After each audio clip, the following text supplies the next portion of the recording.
hey, Kai, he didn't pay dowry.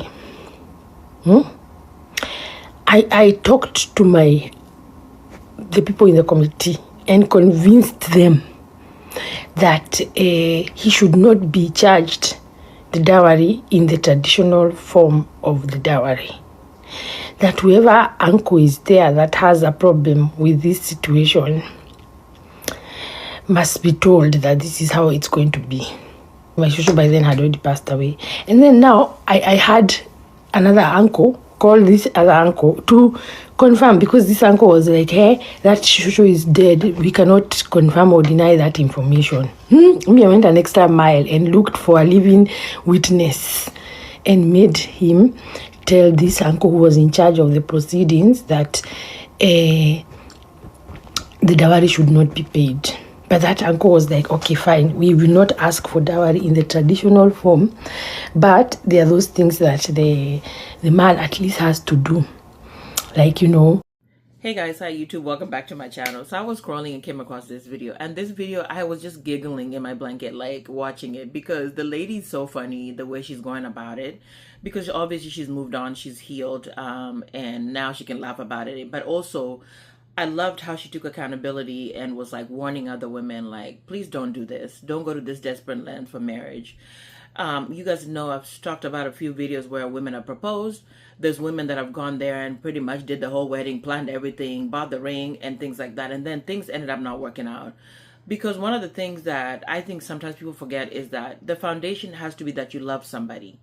We know they say that love doesn't pay the bills, but the foundation has to be love. You have to love this person and you see yourself with them, and it's not anything else. It's not because you had a child with them out of wedlock and now you feel like you have to be married.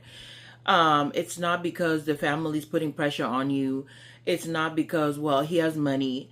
It has to be that you love the person. I think that's the one thing I can keep stressing, because if it's not for those reasons, it's always going to end up in the wrong way. So she's a fellow Kenyan. Okay, I was like, girl, hey, and she talked about pretty much she didn't do, she paid her own dowry pretty much because she set the rules of how things were going to go down to speed up the process because she was so desperate to get married. And she keeps saying and warning a lot of women out there not to do this. And people were like, but also in the comments, there was a lot of people who said they've done similar things.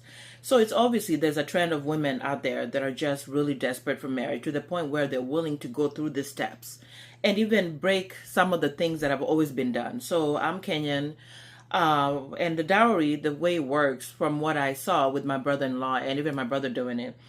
My brother-in-law came to our house and he discussed with my dad pretty much that he had intention of marrying my older sister.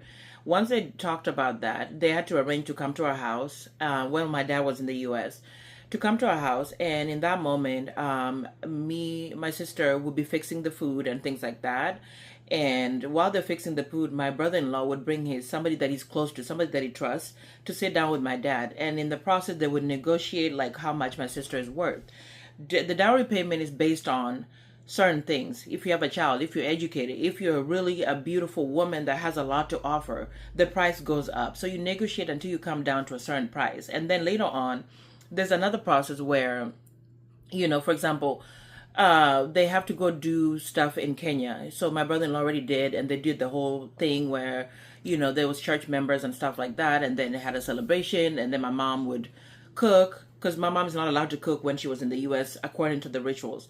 So there's certain traditions that you have to follow when it comes to African culture. So what this lady did was pretty much she kind of winged it and was pushing things through to rush everything else. And it was kind of a lot of people that were around her were kind of like, what the heck is going on? Because she literally talked about, she did the decor for the event, and she even hired family members for the guy because he didn't have any to kind of play their parts. So it's like you literally are planning your own wedding. And she was just giggling and laughing because she's like, she just is like, I can't believe I did this. But there's women that have done this. The women that bought the ring, they bought the tuxedo for the guy. They got the place planned. And the guy, all the guy had to do was show up. And it's just like, so whose wedding is this really at the end of the day? It's yours. because you said the things. The guy had no input in it. And the guy is just like, okay, what's going on? So I always really, really say to be cautious when you are rushing to get married because of everything else, but that actually you love somebody. Both of you love each other where you want to take that to the next level. You know what I mean? It has to be both people. Because when she says now that's the ex-husband, it's because you messed up. You messed up and you became, it's almost like you performed the masculine energy thing. You took over. And paying a dowry, I mean, dang, that's like really a big deal, especially in Kenyan culture. We have that. And to go, if I decided to go pay my own dowry, people are going to look at me crazy. Like, okay. So everybody kind of went along with her, like, okay, we'll play our parts. But at the end of the day, it's like, what are you doing? Are you crazy? So she's just talking about the story and just like, I was dying. Like, girl, what? Oh my God. So the reason I talked about this video once again is to say that women, please take your time.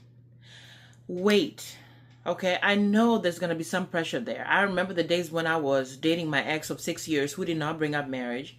There's people that try to introduce me to somebody. They kept asking me, when am I going to have the ring? They kept asking, the guy I was dating at the time, like, oh, when are you going to marry her? But the other thing that I get mad about is this constant pressure that people bring up about marriage. Instead of letting things flow and letting people meet someone, like, slowly get to know them and decide like, oh, this is the person I kind of see my future with. It's all these other processes that are put in place. There's also arranged marriages, for example. That's a whole nother topic. But I feel like this process really needs to be mutual, where somebody you really feel strongly about and you like and you want to get to know and eventually get to that stage. I don't like when it's pressured. And maybe it's because I've been in the U.S. for a long time, but to me, it really bothers me. Because for me, for a long time, I literally did not put marriage on a pedestal. I saw marriage as like, okay, well, if it happens, it happens. And especially the times we're in, I think we really need to reconsider, is marriage really even the top of the list at this point? Because women before were getting married because they didn't have any other way to take care of themselves financially. So they were stuck. And things like that. But at the times we're in, especially if you're living in abroad like US, UK, is it really that serious for you to get married? If people are talking, I understand that, women's clock are ticking when it comes to having children. But to go to desperate lengths, I'm like, really? You have women that are like going to pastors and crying and just about marriage. And then I'm like, do you know the other side of the marriages that are not like great? Do you see what women are going through? So it's like at the end of the day, we kind of have to, as women, like maybe not prioritize marriage like that. It's a beautiful thing. I'm not saying that I'm married. Yes, it's a beautiful thing with a wonderful person. Yeah. But the other side of that is kind of like, if it's not, it's going to be your downfall. Like, literally. There's women that are just like saying how the opposite of that. When it's not a good marriage and when the foundation is already rocky, like you set up everything, it is not going to be good. So at the end of the day, like, can we just not, no matter how much pressure there is around you, to really take your time and really meet somebody and have a mutual agreement like, hey, we want to do this. So at the end of the day, that's all I can really say is let the feeling be mutual. Take your time. Get to know someone. And if you decide like, oh my gosh, this is the person, okay, let them do that. Let them go meet your family and let them know they're interested in getting to know you and marrying you. You know what I mean? Let them do their part. Let men be men, like they say, and let them be the ones that bring up marriage and that they propose to you and they bring up, the dowry and all that stuff. You shouldn't be rushing to put yourself through all of that. It wasn't worth it because in the end, it's an ex-husband now. So what was the point of all of that? You know what I mean? Like, really take your time and know somebody's character. I just really get really worked up about this whole thing where women are just going so many desperate lengths because of marriage. I was definitely a late bloomer when it came to that. Even that, when I met my husband now, like, I was telling him, I don't know how I feel about marriage. I really was like, I don't know. I knew I wanted a child and that's about it. But everything else, I was like, because I what's wrong with just having a partner? Like, I know there's benefits of marriage to a certain point, but then at the end of the day, if it's not a good marriage, it doesn't even matter. So we just need to really watch it as women. Like, when it comes to this rush